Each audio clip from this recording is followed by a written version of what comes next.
Zayd ibn Haritha is from one of the tribes of Yemen.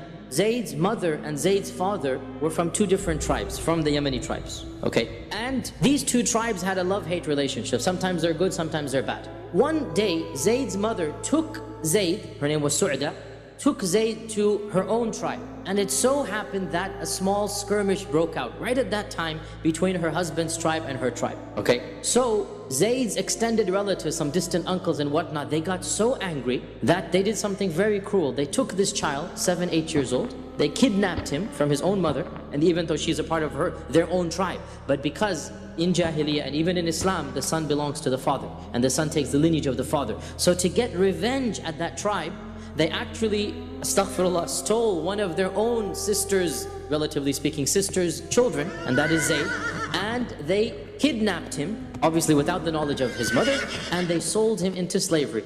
And they sold him to Hakim ibn Hizam.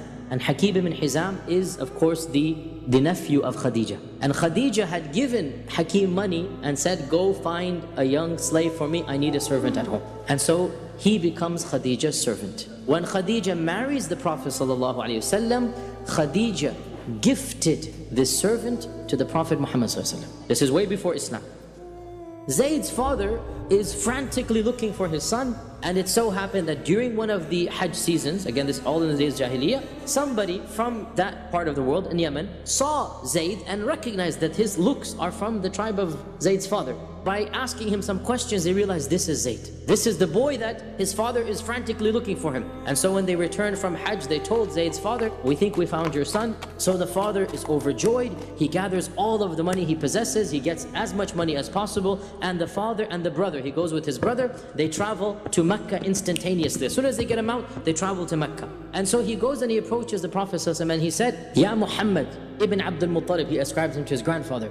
You are of the most noble lineage and Allah has blessed you, and he keeps on praising and praising him. Ya Muhammad, we want to take our son back who was unjustly stolen or kidnapped and sold into slavery. We will give you any ransom you want, but please be generous with us because we can only afford so much. And so the Prophet ﷺ said, is this what you want from me, that I send Zayd back with you? They said yes, and for whatever price you want, we're prepared to give this price for you. So the Prophet ﷺ said, it is up to him. I will leave the matter to him. And if he chooses you, then I will send him back without any ransom. I don't need your money. But if he chooses me, then I can never turn away from somebody who has turned to me. And so they said, oh Muhammad, you have done marvelous. You have done more than we could have asked for. And so the Prophet ﷺ called Zayd. And we can imagine Zayd was probably around 25 years old at the time, roughly. So he's grown up. When he was kidnapped, he was 7, 8. He was just a child. So the Prophet ﷺ asked Zayd, do you recognize these two men? And Zayd said, yes, I do. This is my father and this is my uncle. I recognize them. So the Prophet ﷺ said, they have come requesting that you go back with them, and I have left the matter to you.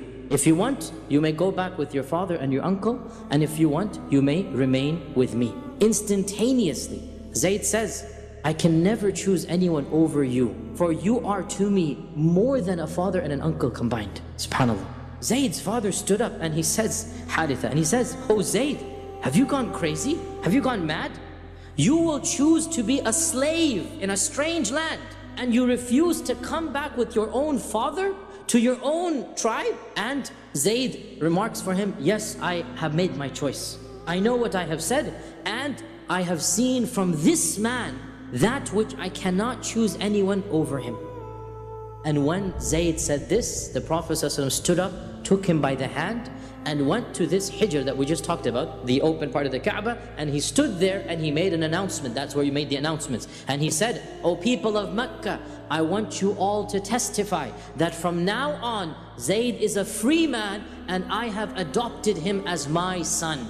So he is now my son, and he will inherit from me and I will inherit from him. And so he became known as Zayd ibn Muhammad. And he did this in front of the father in order to bring some peace to the father's heart. That look, your son is no longer a slave, and I will adopt him, and I will take care of him, and he will inherit from me, and I'm the grandson of Abdul Muttalib. Ibn Umar said, we never knew of Zayd by any other name except Zayd ibn Muhammad. That's what I thought he was, until Allah revealed Surah Ahzab verse 5. Way later on, 30 years after this incident happened, right? And in Surah Ahzab verse 5, what does Allah say? ادعوهم لآبائهم هو أقسط عند الله. Call children by their fathers. That is what is noble in the eyes of Allah. And so that was when the Prophet ﷺ rechanged the name of Zayd, and he said this is now Zayd ibn Haritha and not Zayd ibn Muhammad. Zayd is one of those few people who it has been said were the first to accept Islam. It is enough of a blessing for Zayd ibn Haritha that he is the only companion ever whom Allah mentions by name in the Quran. فَلَمَّا قَضَى زَيْدٌ مِّنْهَا وَطَرًا. The only Sahabi whose name will be recited until the Day of Judgment.